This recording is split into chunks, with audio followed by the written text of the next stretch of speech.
Brokering loads with LoadPilot is fast and easy. However, before you begin, you need to decide if you're booking a new load or quoting a new load. The difference is simple. If you already have a signed agreement with the shipper and have been provided the general load info, then you will want to click the Book New Load button. Doing this takes you directly to step 2 of the brokering process. Here, you can enter the general load information such as pickup dates and times, as well as delivery dates and times. If no agreement has been made between yourself and the shipper, then you will need to click the Quote New Load. This takes you to step 1 of the brokering process. Here you enter some basic info on the load, and LoadPilot then generates a quote for you to send to the shipper. If the shipper is in agreement, they will sign and return the quote, creating a binding agreement. We will begin by quoting a new load.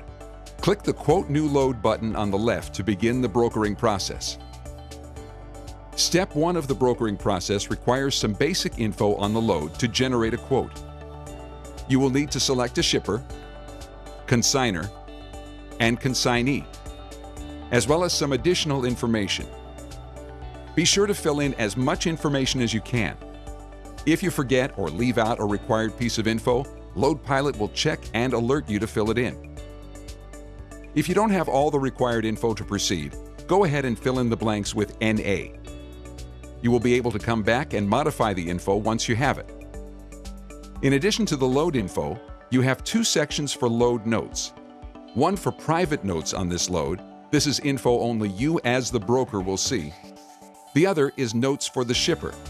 This is info relevant to the shipper but outside the standard load info. Once all the info has been entered, scroll down to the bottom of the page. Here you will find 3 buttons. Save for later. This saves the load info at the current step for you to work on at another time. Send quote. This will generate a quote based on the info you entered. Next step. This will skip over creating the quote and take you to step 2 of the brokering process. Since we want to generate the quote, we will click Send Quote. Now I can see the quote LoadPilot has generated based on the info I entered on the previous screen. Before I send out the quote, I will view the terms and payment conditions for this load. Click the Edit Message button below the quote. This will show you an editable display with your default payment terms and conditions. You can edit this as you like for each load, or you can create a default entry in the Your Account section of the site. Once I review my terms and click Save, I then need to tell LoadPilot how to send my quote. I can click Print to print the quote. I can then fax it from my office or home fax machine. If I have purchased the online fax option from LoadPilot, I can click Send Fax to fax it directly from my LoadPilot account. Or I can choose Send Email to email it to my customer. Once I have decided how to send the quote, LoadPilot will advance me to step 2 of the brokering process. Booking a load is step 2 of the brokering process. If no agreement is made, I can click Cancel Load at the bottom of the page to remove this load from my account. However, after I receive a signed quote back from my customer and some additional info regarding the pickup and delivery of the load, I then have to book it. Step 2 may seem similar to step 1. However, I now have to enter specific information regarding the pickup and delivery of the load, such as the pickup date and time, and the delivery date and time. Once this info has been added, I then can scroll down to the bottom of the page and click Save for Later. This will save my info at the current step to be worked on at a different time. Or I can click Next Step to continue on to step 3.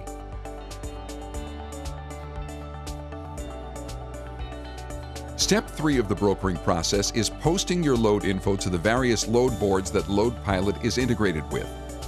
This step is optional and can be skipped over.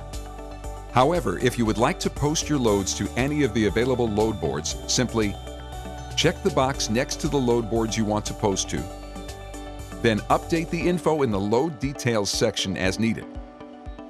Finally, click Save for Later to send your load info to the selected load boards. It may take up to 10 minutes for your loads to show. Once you have been contacted by a carrier, or you have selected a carrier from your approved carrier list, you then can click the Next Step button to assign a carrier to our load.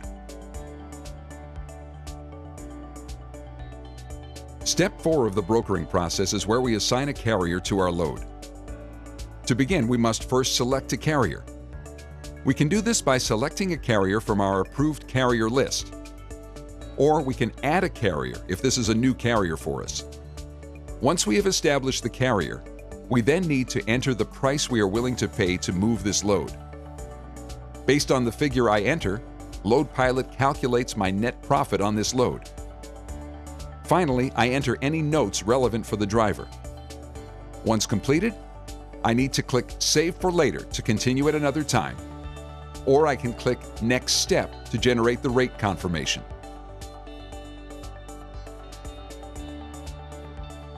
Step 5 of the brokering process is the rate confirmation. Similar to the shipper's quote, the rate confirmation is generated based on the info I entered on the previous steps. I will need to review the payment terms and conditions, as I did with the shipper's quote. I then need to select how I would like the rate confirmation sent. I can click Print to print the rate confirmation. I can then fax it from my office or home fax machine. If I have purchased the online fax option from LoadPilot, I can click Send Fax to fax it directly from my LoadPilot account. Or I can choose Send Email to email it to my carrier. Once I have decided how to send the rate confirmation, LoadPilot will advance me to Step 6 of the brokering process. Step 6 of the brokering process is where I verify the pickup and delivery of my load, as well as set up and record my load tracking info. After I receive a signed rate confirmation from my carrier, I then need to confirm the load has been picked up. Once I verify the pickup, I need to check the box asking if I have verified the pickup. After the load has been picked up, I then need to begin tracking the load. LoadPilot offers two tracking options. Manual tracking. This is where I call the carrier periodically and receive updates as to where they currently are. I then can enter that info in the manual load tracking section of this page.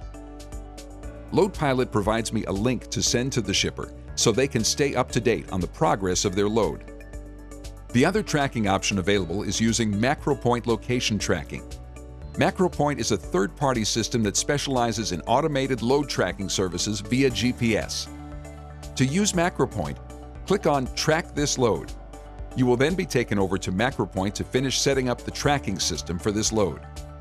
Once we have verified the delivery of the load and have marked it as verified, we can then move ahead and close out this load. Scroll down to the bottom of Step 6. Here you can send to ePay. This is only for LoadPilot members who have an account with ePay Manager, a third-party payment system. Save for later to finish at another time. Close and invoice. This completes the load and generates the final invoice you then send to the shipper. By clicking Close and Invoice, I am telling LoadPilot this load is complete. LoadPilot then generates the final invoice to send to the shipper. Similar to the rate confirmation and the quote before it, I need to review the invoice's payment terms and conditions. Then select how I would like it to be sent. I can click Print to print the quote. I can then fax it from my office or home fax machine. If I have purchased the online fax option from LoadPilot, I can click Send Fax to fax it directly from my LoadPilot account.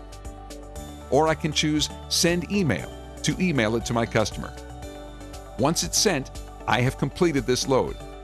I can then send another invoice, quote a new load, work on another load, or view my accounting info.